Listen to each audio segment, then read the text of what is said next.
नमस्कार दोस्तों। अगर देश का प्रधानमंत्री अचानक आकर आपसे कहे कि सोना मत खरीदो, तेल कम इस्तेमाल करो, पेट्रोल बचाओ और वर्क फ्रॉम होम करो और बाहर निकलते समय आप लोग मेट्रो का प्रयोग करो, अगर आपके एरिया में मेट्रो नहीं है तो प्लीज़ आप लोग कार पुल करो। अगर कोई प्रधानमंत्री ये स्टेटमेंट दे तो समझ जाइएगा कि मामला सिर्फ महंगाई का नहीं है, मामला है देश के खजाने पर पड़े दबाव का। क्योंकि जब घर का मुखिया खर्च रोकने की अपील करता है ना, तो उसका मतलब होता है कि बैंक अकाउंट खतरे में है। और आज सवाल ये नहीं कि तेल महंगा क्यों हुआ या गैस के दाम चरम पर क्यों पहुंचे हुए हैं, सवाल ये है कि भारत इस हालात तक आखिरकार पहुंचा कैसे। आज हम बात करेंगे उस आर्थिक संकट की जिसे टीवी डिबेट में छुपाया जा रहा है। और इस वीडियो में आगे बढ़ने से पहले एक वीडियो क्लिप को आप ध्यान से देखिएगा कि पीएम मोदी जी ने किस तरह से हम आम जनता से अपील की है। पेट्रोल, डीजल, गैस ऐसी चीजों का बहुत संयम से इस्तेमाल करें। आई थिंक सो दोस्तों, ये वीडियो आपने अच्छे से देखा होगा। अगर आपको डिटेल वीडियो देखना है, एक लॉन्ग वीडियो देखना है, तो बीजेपी के ऑफिशियल चैनल पे जाके आप इस लॉन्ग वीडियो को देख सकते हैं कि किस तरह से हमारे पीएम मोदी जी ने जनता से अपील की है। सो जी, प्रधानमंत्री लोगों से कह रहे हैं कि कम तेल इस्तेमाल करो, सोना मत खरीदो, वर्क फ्रॉम होम करो और विदेशी चीज़ें कम खरीदो। लेकिन सवाल ये है, क्या भारत सच में आर्थिक दबाव में है? क्या हमारे विदेशी मुद्रा भंडार पर संकट है? क्या रुपया लगातार कमज़ोर हो रहा है? और सबसे बड़ा सवाल ये है दोस्तों, क्या ये संकट सिर्फ ईरान युद्ध की वजह से आया है या कई सालों की गलत नीतियों का आज हम खामियाजा भुगत रहे हैं? सो गाइस, आज इस वीडियो में हम बिल्कुल देसी भाषा में समझने का प्रयास करेंगे कि आखिरकार डॉलर के गिरने से हमारे देश पर क्या इम्पैक्ट पड़ता है, विदेशी मुद्रा भंडार क्या होता है, चीन का कब्जा किस तरह से हमारे ऊपर हुआ, हमारे बाजार के ऊपर हुआ, किस तरह से चीन हमारे देश की बैसाखी बन चुका है। भारत के लिए सबसे बड़ी कमजोरी बन चुका है चीन, और इस पर कभी हमारा ध्यान गया नहीं। बस सस्ता आइटम जहाँ से मिला वहाँ से हमने इंपोर्ट किया, उस चीज़ को हमने ख़रीदना स्टार्ट कर दिया। तो गाइस, वीडियो थोड़ी सी लंबी हो सकती है, लेकिन अंत तक ज़रूर देखिएगा, क्योंकि आखिर में मैं आपको बताऊंगा कि कैसे धीरे धीरे भारत मेड इन इंडिया से असेंबल इन इंडिया बनता गया। और दोस्तों, असेंबल इन इंडिया से कोई भी देश मजबूत नहीं हो सकता है ज़्यादा, ध्यान रखिएगा। हमारी अगर हमको इकॉनमी काफ़ी बूस्ट करें तो हमको मेड इन इंडिया वाले कंसेप्ट को ज़मीन पर उतारना होगा। और दोस्तों, जिनको नहीं मालूम है कि इकोनॉमिक्स क्या होती है, इकोनॉमिक क्या होती है, तो उनके लिए छोटा सा एग्जाम्पल यहाँ पे सेट करना चाहूँगा। इसका मतलब ये होता है कि अगर घर की आमदनी आपकी 50,000 रुपये के आसपास है, लेकिन खर्च आपकी फैमिली का टोटल मिलाकर के मंथली होता है 80,000 रुपये के आसपास, तो क्या होगा? ये 30,000 का गैप है, जो फैमिली के ऊपर 30,000 का जो ओवर बर्डन है, वो कैसे पूरा होगा? सबसे पहले बैंक की सेविंग ख़त्म होगी आपकी, उसके बाद आप लोग एफडी ब्रेक करोगे, उसके बाद जो गोल्ड होगा उसे आप लोग बेचोगे, तो क्या होगा? धीरे धीरे आपकी सेविंग खत्म होने लगती है। मतलब कि इकॉनमी इस समय, आपकी फैमिली की इकॉनमी संकट में आ चुकी है। और यही सेम हमारे साथ हो रहा है देश के साथ में। एक्चुअली देश का जो विदेशी मुद्रा भंडार है, यानी कि जो फॉरेक्स रिजर्व है, वो अब खतरे में आ चुका है, वो संकट में आ चुका है। असल में देश का इंटरनेशनल बैंक बैलेंस होता है फॉरेक्स रिजर्व, और इसमें पैसा रुपीज़ में नहीं दोस्तों, इसमें पैसा होता है डॉलर के अंदर। और इससे हम क्या करते हैं? इससे हम लोग शॉपिंग करते हैं, इंटरनेशनल शॉपिंग करते हैं। क्योंकि अगर हमको विदेश से कोई सामान मंगाना है ना, उसको हमारी गांधी जी से कोई मतलब नहीं है, रुपीज़ से कोई मतलब नहीं है, उसको चाहिए पैसा डॉलर में। सामान देंगे उसको हमको देना पड़ेगा डॉलर। जैसे कि हम लोग अपने विदेशों से कच्चा तेल मंगवाते हैं, क्रूड ऑयल मंगवाते हैं, मोबाइल के पार्ट्स मंगवाते हैं, इलेक्ट्रॉनिक सामान मंगवाते हैं, खाने का तेल मंगाते हैं, दालें मंगाते हैं, और हम लोग मशीन मंगाते हैं, और डिफेंस के जो रक्षा उपकरण है हम लोग वो मंगवाते हैं। उसमें रुपीज़ में नहीं, उसमें डील होती है आपके डॉलर के अंदर। और वो हमारा जो फॉरेक्स रिजर्व है काफ़ी खतरे में आ चुका है। लेकिन जब डॉलर कम पड़ने लगे तो सरकार जनता से बचत की अपील करने लगती है। और जब सरकार जनता से कहे ना कि तेल बचाओ, तो समझो कि मामला सिर्फ तेल का नहीं बल्कि डॉलर का भी स्टार्ट हो चुका है। और अब सरकार के कुछ समर्थक ये कहेंगे, भैया ईरान युद्ध की वजह से तेल महंगा हुआ है। बिल्कुल मानता हूँ, आपका कहना बिल्कुल सही है, लेकिन अगर महंगा हुआ है तो हमारे पास स्टोरेज कैपेसिटी क्यों नहीं थी? भाई, क्रूड ऑयल रिजर्व के लिए हम बड़े बड़े चाहे तो स्टोरेज बना सकते थे। और दूसरा सवाल ये भी कि आखिरकार डॉलर लगातार मजबूत क्यों हो रहा है, रुपीज़ कमज़ोर क्यों हो रहा है? इसके पीछे की वजह ये है ना कि हमारा जो भारत का जो इम्पोर्ट बिल है ना, वो लगातार बढ़ता जा रहा है, हम एक्सपोर्ट कम कर रहे हैं। सच्चाई अमृतकाल की असली ये है। हाँ, पेपर में भले हम लोग विश्व गुरु बन चुके हैं, वो अलग बात है, बट यहाँ पे हम लोग मेड इन इंडिया वाला आइटम नहीं बन पाए अब तक। अभी भी हमारा पूरा बाज़ार मेड इन चाइना से पटा हुआ है। सोचिए, चीन ने अपनी करेंसी को कमज़ोर किया। वही हालत इस समय इंडिया की भी है, लेकिन चीन ने अपनी कमज़ोर करेंसी का एक बहुत बड़ा फ़ायदा उठाया अपनी इकॉनमी को बूस्ट करने के लिए। कोई भी व्यक्ति आसानी से वहाँ के आइटम परचेज़ कर सकता है, क्योंकि वहाँ की करेंसी की वैल्यू वैसी कम कर रखी है उसने। तो जब वो बहुत कुछ कर सकता है अपनी इकॉनमी को बूस्ट करने के लिए, आज़ादी के समय उसकी जीडीपी ग्रोथ, हमारी जीडीपी ग्रोथ बिल्कुल सेम थी। आज चाइना कहाँ से कहाँ पहुँचा और हम कहाँ से कहाँ पहुँचे हुए हैं। हाँ, विश्वगुरु बन चुके अलग बात है, लेकिन ज़मीनी हकीकत कुछ और ही बयां करती है। सोचिए, आज भी हमारे देश के अंदर 80 करोड़ से अधिक जनसंख्या 5 किलो के राशन पर पल रही है। आप ये फ़ख्र की बात सोचते हैं, मतलब 80 करोड़ जनसंख्या को अभी भी 5 किलो राशन की आवश्यकता पड़ रही है। इसे आप गरीबी बोलोगे, इसको अमृतकाल की एक बहुत बड़ी उपलब्धि बोलोगे, आपको जो बोलना है वीडियो को पॉज करके आप मुझे कमेंट करके बता सकते हो। फिलहाल दोस्तों मैं आता हूँ वापस टॉपिक की तरफ। और एक कड़वी सच्चाई ये है कि जब तक हम लोग मेड इन इंडिया को ज़मीनी स्तर पर नहीं उतारेंगे, तब तक हमारी देश की इकॉनमी स्ट्रांग नहीं हो पाएगी। दोस्तों, एक समय हुआ करता था जब भारत में अपने ब्रांड हुआ करते थे, जैसे मोबाइल कि अगर हम देखेंगे तो मोबाइल में आपका पहले माइक्रोमैक्स आता था, याद है आपको? माइक्रोमैक्स हो गया, लावा हो गया, इंटेक्स हो गया, कार्बन हो गया, ये तमाम कंपनी आज गायब हो चुकी हैं। ये सब इंडियन कंपनी थी। 2014 से 15 में भारतीय कंपनी का स्मार्टफोन जो मार्केट था, शेयर लगभग 45% तक पहुंच गया था 2014 और 15 में। माइक्रोमैक्स ने एक बार सैमसंग को भी पीछे छोड़ दिया था, नंबर 1 का रिकॉर्ड बनाया था इसने, माइक्रोमैक्स ने। लेकिन फिर क्या हुआ?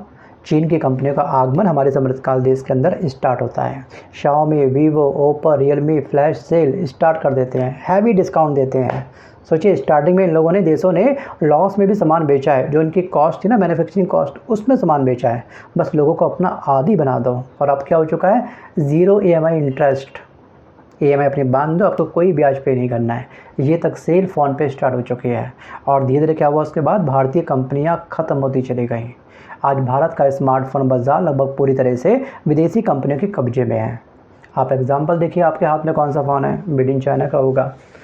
पहले भारत मोबाइल बनाता था, आज भारत सिर्फ मोबाइल के स्क्रू कस रहा है, उसको असेंबल करता है। तो बस मेड इन इंडिया का सपना देखना काफ़ी आसान है, लेकिन उसको हकीकत बनने के लिए बहुत बड़ी कीमत चुकानी पड़ती है। केवल जुमले से या फिर पेपर में आंकड़े दिखाने से बात नहीं बनती है।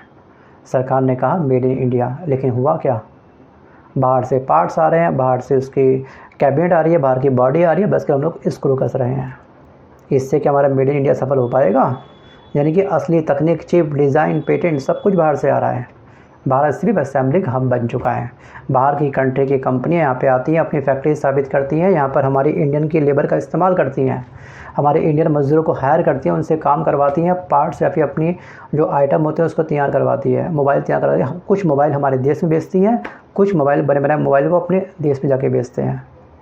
ये है स्मार्ट वर्क। हमारे देश में जो लेबर है ना, काफ़ी सस्ती है, बड़ी सस्ती है। तो बस कंपनी हमारे देश से अपना फ़ायदा उठा रही है, और अपना फ़ायदा हम लोग हो नहीं दे रहे हैं। भैया कोई दिक्कत नहीं, उठा लो हमारा फ़ायदा, रोज़गार मिलेगा, हम ये सोचते हैं। हम बड़े फ़ख्र से कहते हैं कि विदेश में भैया सुंदर पिचाई को देख लो, सत्य नडेला को देख लो, ये सब इंडियन हैं, भारतीय मूल के हैं, आज विदेश में काम कर रहे हैं। लेकिन उसके पीछे सवाल ये भी तो खड़ा होता है कि आखिरकार वो इंडिया छोड़ करके बाहर की कंपनियों की सेवा क्यों कर रहे हैं, बाहर के देश को उन्नत क्यों कर रहे हैं? क्योंकि यहाँ पे शायद उस हिसाब से, जिस हिसाब से उनको उम्मीद थी कि वो देश, हमारा भारत देश उनके लिए कुछ करेगा, उनको सही जॉब प्रोवाइड कर पाएगा, सही ऑफ़र दे पाएगा सैलरी का, बट नहीं दे पाया होगा, इसलिए वो लोग बाहर स्विच कर गए। कौन चाहता है अपने देश को छोड़ के जाना? सोचिए एक बार। बाकी ठीक है, पाँचों उंगली इक्वल नहीं होती है, कमियां हर तरफ होती हैं। सारा का सारा कमियों का डिगरा हम लोग सरकार की तरफ नहीं फोड़ सकते हैं, ठीक है? इसके पीछे हम भी जिम्मेदार हैं, क्योंकि हमने जहाँ देखा सस्ता, हम लोग वहीं पे स्विच कर गए सामान की तरफ। जहाँ हमें देखा अच्छा पैकेज, चाहे वो कंट्री कैसी भी क्यों ना, वहाँ पे स्विच कर गए। क्योंकि देश से उम्मीद जब नहीं होती है लोगों को, तो लोग किसी भी हद तक या उस राज्य को छोड़ने के लिए तैयार हो जाते हैं, उस देश को छोड़ने के लिए तैयार हो जाते हैं, क्योंकि उम्मीद ख़त्म हो गई ना। सोचिए, इस समय बिहार का एक बहुत बड़ा युवा प्लान करता है, गुजरात के अंदर फैक्ट्री में काम करता है, किस तरह से गैस के प्राइस बढ़े, किस तरह से रिवर्स प्लान हुआ। आपने देखा कोविड के दौर पर एक बहुत बड़ा संकट था आँख खोलने के लिए, बट कोविड भी चला गया, एक नया संकट आ गया हमारे सामने, महंगाई का संकट। अब इससे कैसे जूझेंगे हम लोग? पीएम मोदी जी ने जाके बोल दिया भाई कम इस्तेमाल करो, कम इस्तेमाल करो, कम इस्तेमाल करो, लेकिन जिसके पास ऑलरेडी कम है वो और कम क्या इस्तेमाल करेगा? सोचिए एक बार, भारत में एक बहुत बड़ी गरीबी है, गरीबों की एक बहुत बड़ी संख्या है, वो कैसे कर पाएंगे सर्वाइव? Think about it. दोस्तों मोबाइल के अलावा जो टीवी भी थे ना, वो भी पहले इंडियन आते थे, जैसे वीडियोकॉन, बीपीएल, ओनिडा, सेलुरा। फ्रिज में हमने देखा होगा गोदरेज कंपनी इंडियन थी, कैलकुलेटर आपका इंडियन था, लेकिन आज क्या हो चुका है, इन सब की जगह पे ले चुकी है सैमसंग, शाओमी, टीसीएल, ये तमाम कंपनियाँ। यानी कि बाज़ार पर विदेशी कब्जा हो चुका है। सोचिए, नोटबंदी, गलत नीतियाँ, सस्ते विदेशी सामान का हमारे देश के अंदर आगमन होना और कमज़ोर घरेलू संरक्षण ने भारतीय इलेक्ट्रॉनिक सेक्टर को भारी नुकसान पहुँचाया है। तो हम कैसे बन पाएंगे स्ट्रॉन्ग इकॉनमी? सोचिए एक बार। सो गाइस, भारत का बाज़ार बचा रहा, लेकिन भारतीय कंपनियां ख़त्म होती चली गई और ये सब होते हुए हम लोग देखते रहे बस केवल। दोस्तों सबसे ख़तरनाक बात पता है क्या होती है? सबसे ख़तरनाक बात ये भी है कि आज हम लोग क्रूड ऑयल के अलावा ना, जो एडिबल ऑयल होता है वो भी हम लोग इम्पोर्ट करते हैं। जो हमारा फॉरेक्स रिज़र्व है वो वहाँ पे भी बहुत बड़ा हिस्सा हम लोग खर्च कर रहे हैं उसका। सोचिए, सरसों, सोयाबीन, पाम ऑयल सब बाहर से आता है, सब हम लोग इम्पोर्ट करते हैं दूसरे देशों से। और भारत हर साल अरबों डॉलर सिर्फ एडिबल ऑयल इंपोर्ट पर खर्च करता है। और जब डॉलर महंगा होता है तो तेल भी महंगा होगा। और अब प्रधानमंत्री लोगों से कह रहे हैं कि तेल कम इस्तेमाल करो, खाने का भी और गाड़ी को चलाने का भी। लेकिन सवाल यह है कि देश को आत्मनिर्भर क्यों नहीं बनाया गया? आखिरकार अदर कंट्री के हिसाब से हमारे जो स्टोरेज कैपेसिटी है वो कमज़ोर क्यों है क्रूड ऑयल की? एक आर्टिकल अटैच कर दूंगा, उसको आप देख लीजिएगा एक बार। और कोविड से आखिरकार हमने क्यों कुछ नहीं सीखा? सोचिए किस तरह से हम तरमरा गए थे। ऑक्सीजन सिलेंडर कैसे ब्लैक में मिल रहे थे लोगों को। पहली बात तो ब्लैक में भी अवेलेबल नहीं थे उस समय। हल्का सा वायरस आया, उसने हमारे अमृतकाल की, हमारे विश्वगुरु की असली औकात क्या है वो दिखा दी थी। और जो मजदूर लोग जो सड़क से अपने पैदल जा रहे थे वापस अपने घर, वो सड़क नहीं नाप रहे थे, वो नाप रहे थे देश की औकात क्या है। नंगे पैर भयंकर गर्मी में चले जा रहे थे। हमने उस संकट से शायद कुछ नहीं सीखा। सगत अब आते हैं वापस असली खेल की तरफ। विदेशी निवेशक यानी कि FII और FPI। तो जब भारत में पैसा लगाते हैं कोई विदेशी निवेशक इंडिया में, तो वो लगाते हैं डॉलर के अंदर, उनको रुपये से मतलब नहीं है, ठीक है। लेकिन जब वो पैसा निकालेंगे उनको वापस चाहिए डॉलर, कि जिस पैसे में, जिस करेंसी मैंने पैसा लगाया था वही करेंसी मुझे वापस चाहिए। वो रुपीज़ का अपने देश में क्या करेंगे भाई? कॉमन सी बात है, वो इंटरनेशनल करेंसी लेंगे ना। अगर उनको इंडिया में कुछ ग्रोथ नहीं दिख रही है अपने इन्वेस्टमेंट की, तो वो स्विच करेंगे किसी और कंट्री के अंदर। और डॉलर हर कंट्री के अंदर एक्सेप्ट होता है, रुपीज़ नहीं होता है। और दोस्तों 2024 और 25 के दौरान विदेशी निवेशकों ने भारतीय बाज़ार से रिकॉर्ड निकासी करी है, पैसा अपना एग्जिट किया है 2024 और 25 में। अरे बाहर के लोगों को छोड़िए, इंडियन लोग भी पैसा निकाल रहे हैं, क्योंकि आमदनी अटन नहीं, खर्चा रुपया हो रहा है। उस गैप को फिल करने को अपना FD ब्रेक कर रहा है, कोई अपनी सेविंग ब्रेक कर रहा है। सोचो, पैसा लगातार निकल रहा है। कैसे हमारा देश मजबूत हो पाएगा? क्या हम ऐसे बन पाएंगे विश्वगुरु? Think about it. आपको क्या लगता है? दोस्तों अमृतकाल की ना सबसे बड़ी समस्या ये होती है कि हम लोग अपनी हर समस्या को कल पर धकेल देते हैं। सोचिए, कुछ समय के लिए रुपया संभल जाता है, हम काफ़ी खुश हो जाते हैं, हमको हमेशा स्टेबल रहने की तरफ हमारा ध्यान होता ही नहीं है। बाद में क्या होता है, दबाव बढ़ता है, हम फिर से बिखर जाते हैं। सो गाइस, भारत एक्चुअली पता है हर साल लगभग 900 बिलियन डॉलर का इंपोर्ट करता है, लेकिन एक्सपोर्ट सिर्फ हमारा होता है 770 बिलियन डॉलर के आसपास का। यानी कि हर साल 120 से 150 बिलियन डॉलर का घाटा हमको हो रहा है। ये भरपाई हम कैसे करेंगे? इस लॉस को हम कैसे कवर कर पाएंगे? कभी सोचा है इसके बारे में? सोचिए, 85% क्रूड ऑयल हम लोग बाहर से इंपोर्ट करते हैं। मैं मानता हूँ कि हमारे देश के अंदर तेल के कुएँ नहीं है, हमको इंपोर्ट करना पड़ेगा, ये हमारी मजबूरी है। यह जनसंख्या लगातार बढ़ रही है, डिमांड लगातार बढ़ रही है, और एक्सपोर्ट भी लगातार क्या हो रहा है, बढ़ते जा रहा है।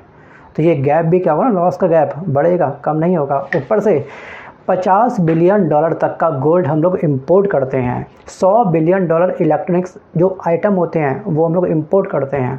सोचिए, 2014 में डॉलर का प्राइस क्या था? 60 रुपये था। 2026 में 2 साल बाद डॉलर का प्राइस कितना हो चुका है? 95 रुपीज़ क्रॉस कर चुका है। और अब जनता से कहा जा रहा है कि भाई पेट्रोल बचाओ, सोना मत खरीदो, कारपूल करो, तेल कम इस्तेमाल करो। और सवाल ये है दोस्तों कि भारत आत्मनिर्भर बन रहा है या फिर इंपोर्ट पर हम लोग निर्भर हो रहे हैं? समस्या सिर्फ महंगाई नहीं है, समस्या ये है कि भारत की ज़रूरतें डॉलर में बढ़ रही है, लेकिन कमाई उतनी तेज़ी से जनता की नहीं बढ़ रही है। सोचिए, बेरोजगारी कितनी चरम पर है। एक पियोन का फॉर्म भरने के लिए कितने लाखों बच्चे फॉर्म भर जाते हैं, और वो स्ट्रगल अलग है। पेपर का लीक होना, ये होना, वो होना।